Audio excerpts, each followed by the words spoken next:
identitas kepala keluarga, nama Tuan J, pendidikan, pekerjaan, sopir truk, agama, kemudian suku etnis, dan juga alamat. Lanjut.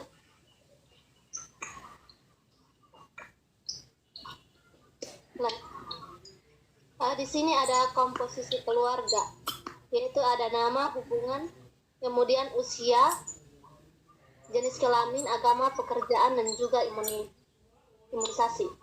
Yang pertama itu Tuan J atau kepala keluarga, dan kedua Nyonya S, ibu kandung, umur 40 tahun, perempuan.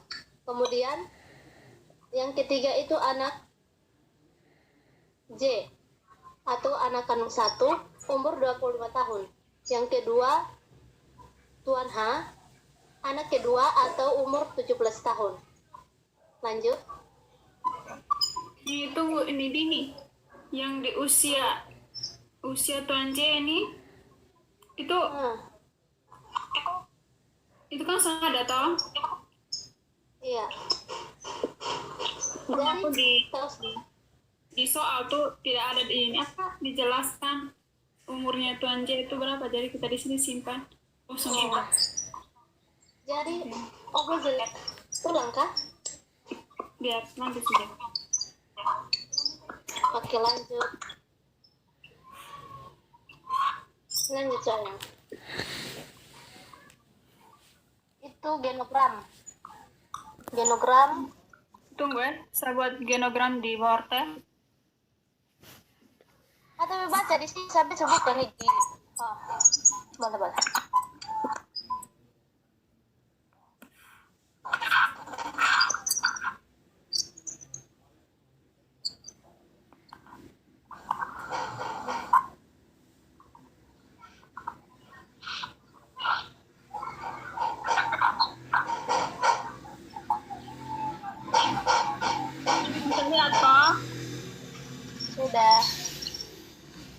Sudah, Beb.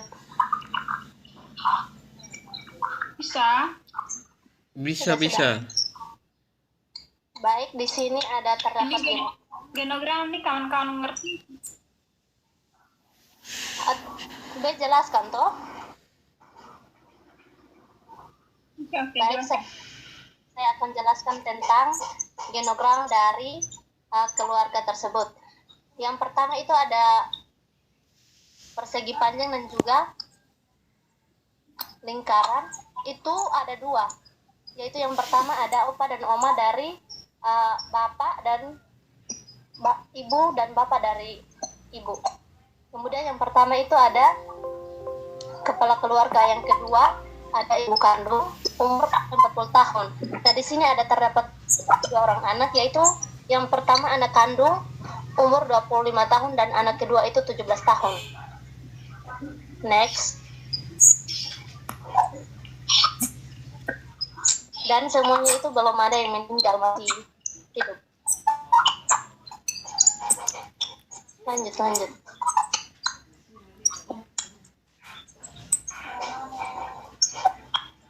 Kemudian tipe bentuk keluarga. Keluarga ini termasuk tipe keluarga tradisional, yaitu keluarga inti, di mana keluarga ini terdiri dari kepala keluarga, ibu kandung, anak kandung 1, dan anak kandung 2. Masalah yang timbul dari bentuk keluarga ini, yaitu kepala keluarga saat ini mengalami stres yang berlebihan daripada biasanya. Dia prihatin tentang status ekonominya yang kurang stabil. Sedangkan ibu kandung berpikir tentang diagnosis barunya, memikirkan anak-anaknya semakin dewasa, dan kedua anak laki-lakinya memiliki kelebihan berat badan, akan berada pada borderline atau atas menuju obesitas. Kemudian latar belakang kebudayaan. Lanjut, kegiatan keagamaan.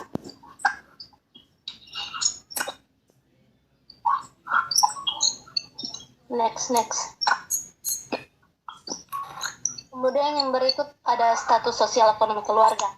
Dalam keluarga yang mencari nafkah adalah kepala keluarga. Kepala keluarga bekerja sebagai seorang sopir truk untuk perusahaan lokal.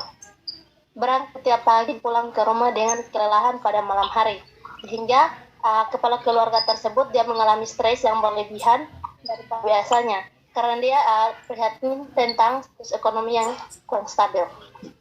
Next.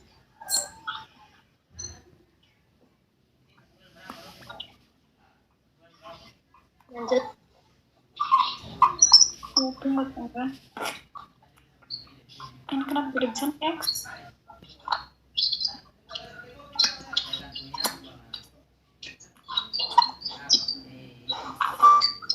Ini sama. Oh, jadi ini tuh.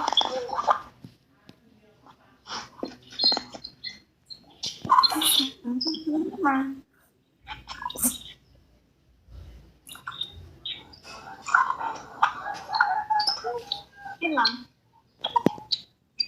Mereka masing-masing dalam menembaki dibandingkan bermain bola kaki atau basket seperti anak lain yang berusia mereka. Mereka sering bermain video game dan menghabiskan waktu berjam-jam duduk di sofa dengan mata tertuju pada layar dan jari-jari yang rajin bekerja atau bermain game. Kemudian, yang berikut kebiasaan hidup sehari-hari. Kepala keluarga melakukan pekerjaannya dengan berangkat setiap pagi dan pulang. Tunggu, sampai mana nih, Beb?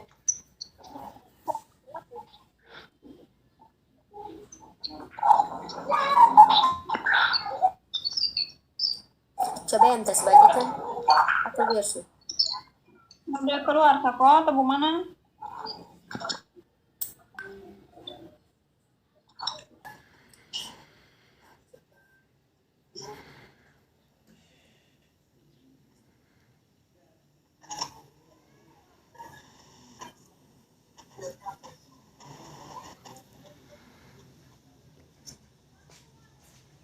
Gini lanjut sih. Usia 17 dia atau putra pertama yang berusia 25 tahun. Dengan hobi masing adalah nonton televisi dibandingkan bermain bola kaki atau bola basket seperti anak lain yang berusia mereka.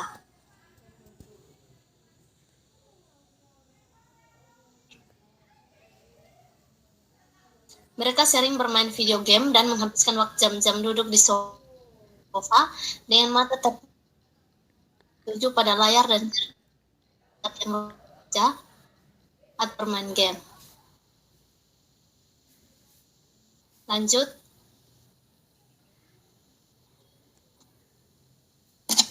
Next.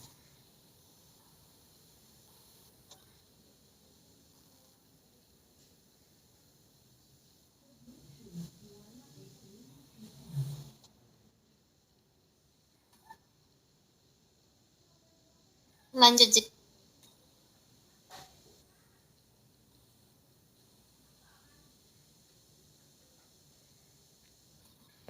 Pada layar bekerja atau bermain game. Keluarga ini sangat suka makan nasi dalam porsi yang banyak dan memakan daging. Bahkan makan malam tidak keluarga karena makanan yang digoreng, nasi dalam porsi besar, dan makanan santan. Buah-buahan dan sayuran hijau bukan merupakan makanan favorit keluarga mereka. Keluarga ini sering ngambil dan mereka sering mengonsumsi makanan cepat saji.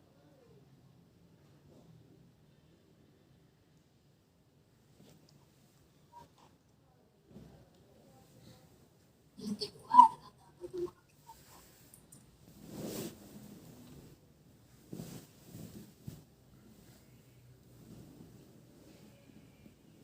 yang pertama pertumbuhan keluarga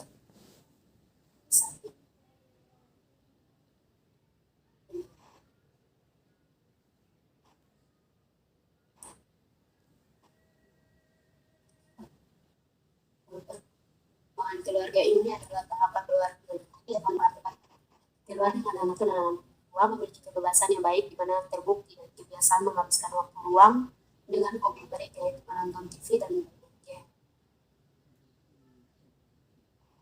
Lanjut, apa saja tahapan luang memiliki kebebasan yang baik di mana dari kebiasaan menghabiskan waktu luang dengan hobi mereka menonton TV dan bermain game. Berikut yaitu fokuskan kembar perkawinan. Pada tiga ini, Keka dan Ika dan tidak memperhatikan dengan mereka dikarenakan kakak sering bekerja dan berangkat pagi pulang malam. Selanjutnya tugas komunikasi secara komunikasi dikarenakan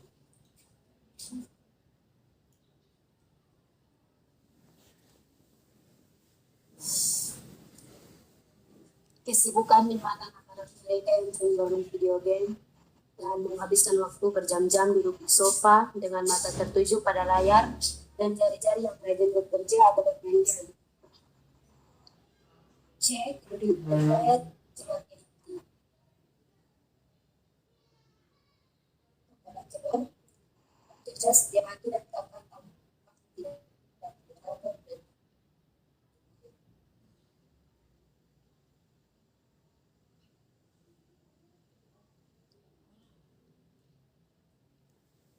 yang kedua barunya didiagnosis diabetes tipe 2 dengan berat badan yang semakin meningkat dan tidak melakukan aktivitas fisik. Dokter mengatakan bahwa jika berada pada borderline diabetes mengalami berat badan 10 kg selama 3-6 tahun, sedangkan atas 1 dan 2 memiliki kelebihan berat badan, bahkan berada pada borderline atau atas menuju obesitas. Dia riwayat keluarga asal dari kedua kakak atau kepala keluarga memiliki ayah yang telah bekerja pertambangan namun tidak ada riwayat sakit, sedang ibu kandung juga memiliki diagnosis dengan diabetes tingkat saraf serta pandangan mata yang buruk sebelum dia menikah. Yang ketiga, karakteristik lingkungan. Yang pertama, karakteristik rumah. Yang kedua, karakteristik dengan rumah atau tetangga, mobilitas geografi keluarga, asosiasi dan prestasi keluarga dan komunitas, jaringan dukungan sosial keluarga. Dalam kasus ini, semua anggota keluarga mengalami sakit. Saat ini, kepala keluarga mengalami stres dengan perekonomian keluarga yang buruk dan sering kelelahan saat belajar. Ibu kandung mendapat diagnosa terbaru tentang penyakit yaitu diabetes tipe 2. Anak kandung 1 dan anak kandung 2 memiliki kelebihan berat badan bahkan berada pada borderline atau menuju obesitas. Yang keempat, yang pertama ada pola dan proses komunikasi, yang kedua struktur kekuatan, ketiga struktur yang keempat nilai-nilai dan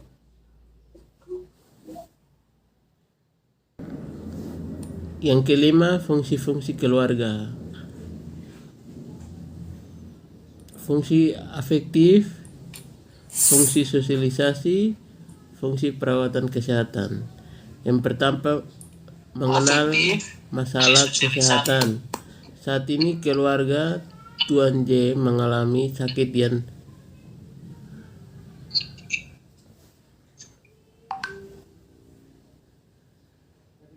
stres dengan perekonomian keluarga yang sering kelelahan dan saat pulang kerja.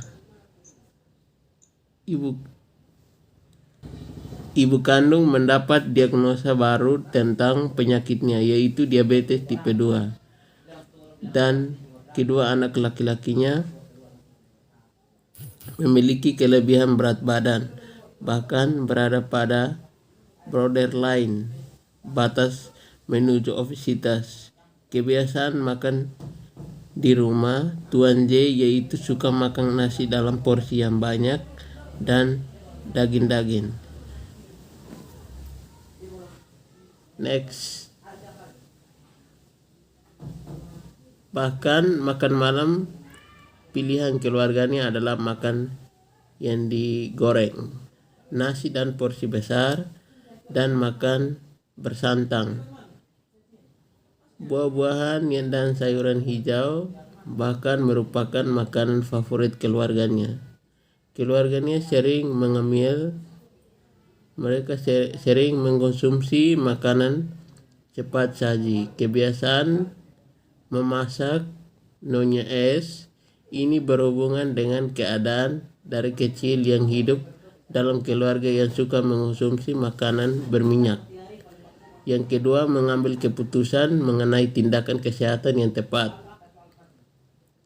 Dalam pengambilan keputusan untuk pengobatan, ibu kandung sering membeli obat untuk menangani penyakit hipertensinya. Di sisi lain, ibu kandung berkonsultasi dengan dokter yang membahas tentang penyakitnya, yaitu DM, yang saat ini menjadi DM tipe 2. Next.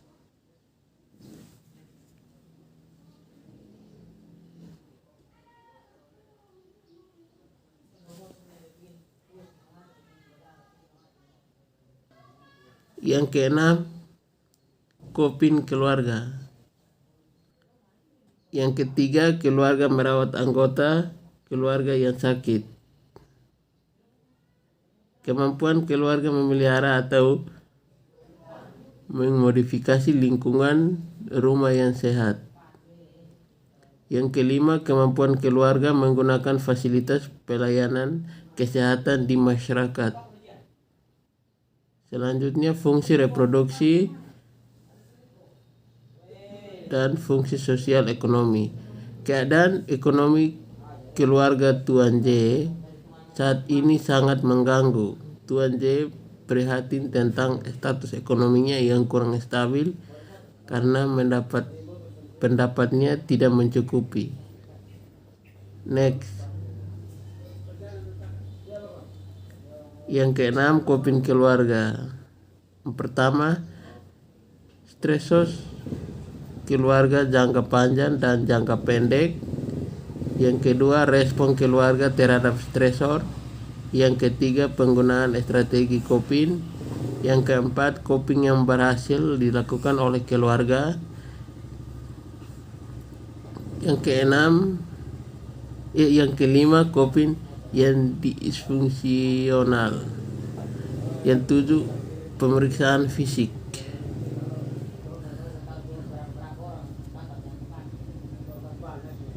Next.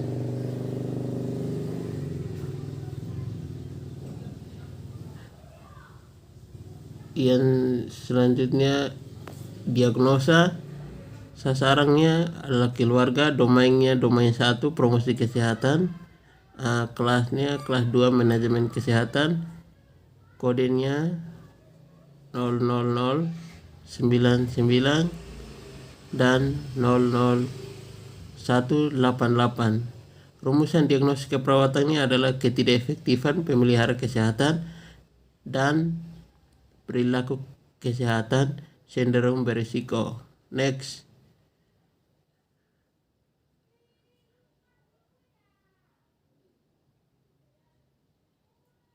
Yang selanjutnya, intervensi. Yang pertama, ketidakefektifan pemeliharaan kesehatan, yaitu NOK-nya perilaku diet yang sehat, yaitu menyusun target capaian diet, mencari informasi tentang panduan nutrisi. Yang ketiga itu mengurangi makanan dengan nilai kalori tinggi dan nilai nutrisi kecil. Ini itu bantuan modifikasi diri, yaitu yang pertama, dorong pasien untuk mengkaji nilai-nilai dan keyakinan pribadi serta kepuasan terhadap hal tersebut. Yang kedua, membantu pasien untuk mengidentifikasi perilaku-perilaku sasaran yang perlu diubah serta untuk mencapai tujuan yang diinginkan. Yang ketiga, bantu pasien dalam mengidentifikasi tahap perubahan, seperti sebelum kontemplasi, persiapan, tindakan, pemeliharaan, terminasi atau penghentian. Yang keempat, identifikasi bersama pasien mengenai strategi paling efektif terkait dengan perubahan perilaku. Next. Yang kedua itu perilaku kesehatan sindrom berisiko. Yang noknya keseimbangan gaya hidup. Yang pertama mengenali kebutuhan untuk menyeimbangkan aktivitas-aktivitas hidup. Yang kedua mempertimbangkan kebutuhan dan nilai. Yang ketiga personal ketika memilih aktivitas hidup. Dan yang keempat menggunakan strategi untuk menyeimbang aktivitas kerja dan peran keluarga. Next.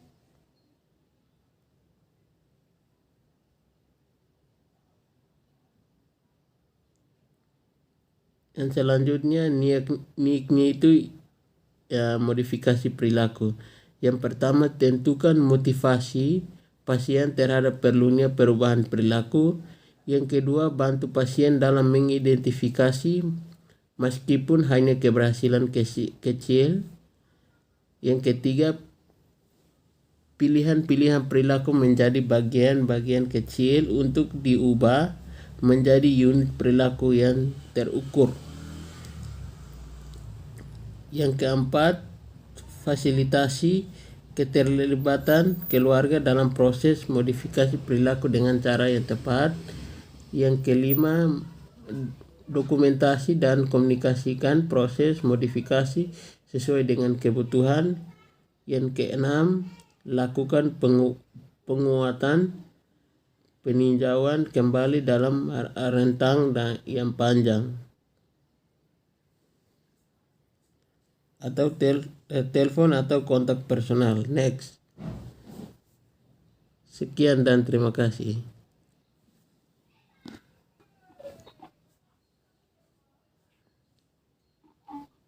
Ya, slide genogram.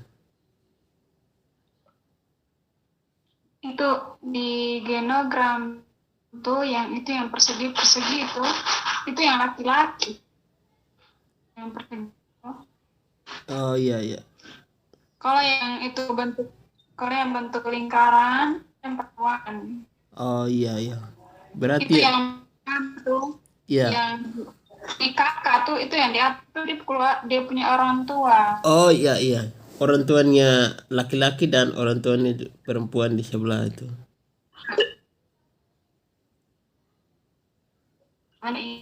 Ini terus dan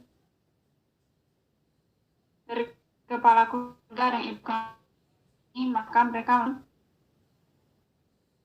itu masa pertahanan dengan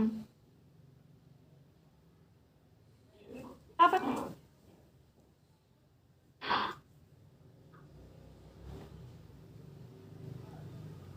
Ibu anak kedua tuh nama Han, terus yang pertama nama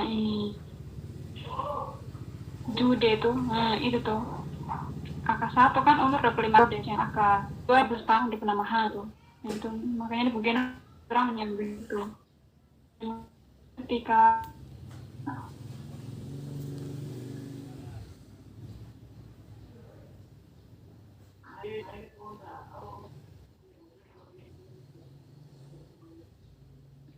langsung ngerti. Oh sudah.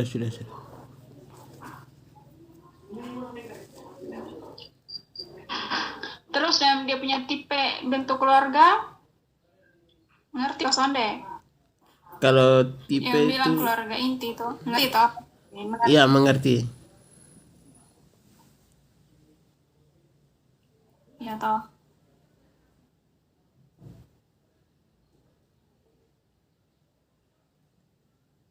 Mereka tipe keluarga tradisional, mereka keluarga inti dari itu hanya kasar yang kepala keluarga, terus ibu kandung dan ibu anak satu berarti keluarga inti. Terus di mana ya? Yang di apa ini? Yang di tahap perkembangan keluarga.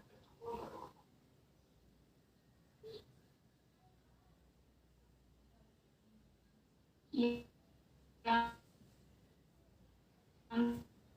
tahap perkembangan keluarga saat ini tuh di situ pengaruh ini tahap perkembangan. Sebenarnya itu dia di umur berapa itu ibu materi? Dia umur 18 kok kalau salah. 18 sampai 20, itu kan dia bilang anak remaja toh. Iya, iya. Halo teman-teman. Ibu materi itu yang tugas perkembangan keluarga tuh. Iya. Ibu materi itu. Iya, iya. Itu dari umur remaja itu dari umur 16 kok 18. Itu yang sampai 20 tahun. Nah, kan di soal anak kan umur 25 tahun. Iya. Kenapa di sini kita pilih remaja? Karena saya baca di Google, saya ada cari di Google tuh. Ini menurut BPS RI itu kategori untuk remaja tuh, untuk remaja akhirnya 17 sampai 20. Jadi di sini Pak pakai untuk tugas perkembangannya tahap yang ke-5 yaitu anak remaja.